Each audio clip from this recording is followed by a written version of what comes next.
So we are going to continue with looking at note and notice strategies or notice and note strategies for our annotations. So we started with one on Thursday, contrast and contradictions. So let's rewind to why we use note and notice strategies, or why do we annotate our text? Good readers are alert to signposts that authors provide. When they see these signposts in their reading, they stop, notice, and make note. Because of this, they understand what they read better, and they understand and appreciate the author's craft as a writer. So both of these things strengthen our language art skills of reading and writing. Why does the state put up signposts along the road? So think about, why might there be street signs? Why might there be traffic signs? Why is this important? Now think about it in relation to signposts for readers. Why would an author put these things in their writing?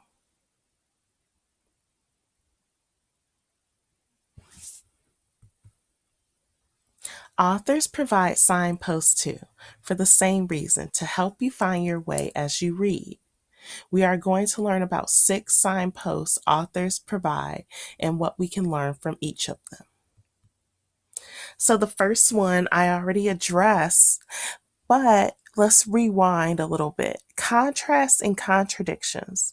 When a character says or does something that's opposite, or it contradicts what he or she has been doing all along, you should stop and ask yourself, why is the character doing that? The answer to this question can help you make a prediction, an inference about the plot or the conflict. Please pause to take notes on this signpost.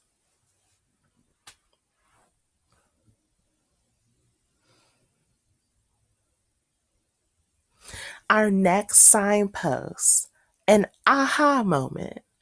When suddenly a character realizes, understands, or finally figures something out, you should stop and ask yourself, how might this change things?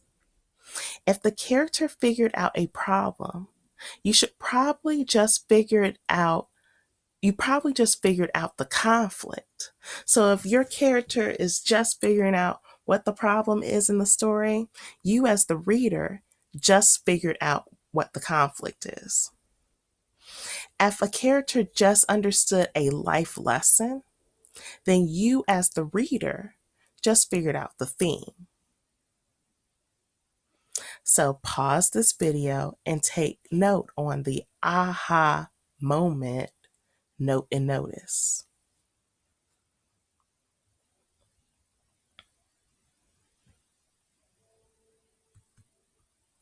The next one, tough questions. When the character asks himself or herself a really difficult question, you should stop and ask yourself, what does this question make me wonder about? The answer will tell you about the conflict and might give you ideas about what will happen later in the story. So this could be a foreshadowing of what might happen in the story, or it can give you details about the current conflict in the story. Pause and take notes on this note and notice strategy.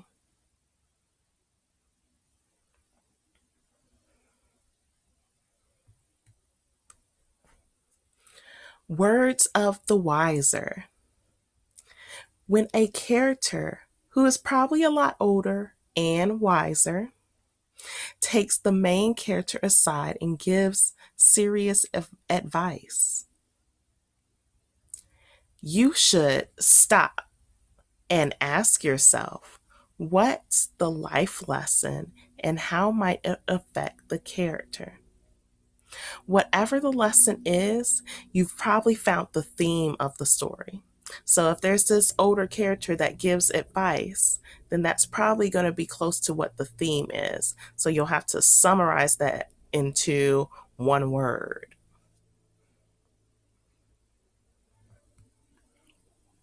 Again and again. When you notice a word or phrase, object, or situation being mentioned over and over, you should stop and ask yourself, why does this keep showing up again and again? The answer will tell you a lot about the theme and the conflict, or they might foreshadow what will happen next. So if we have the theme of a raven, so a raven is very symbolic, a symbolic image. And if you're seeing that over and over again, then you are going to take a stop and take note and notice of what object is being used over and over again and why. Let's say it's a raven. Why is that important? Why does this keep showing up? So pause and take notes on this signpost.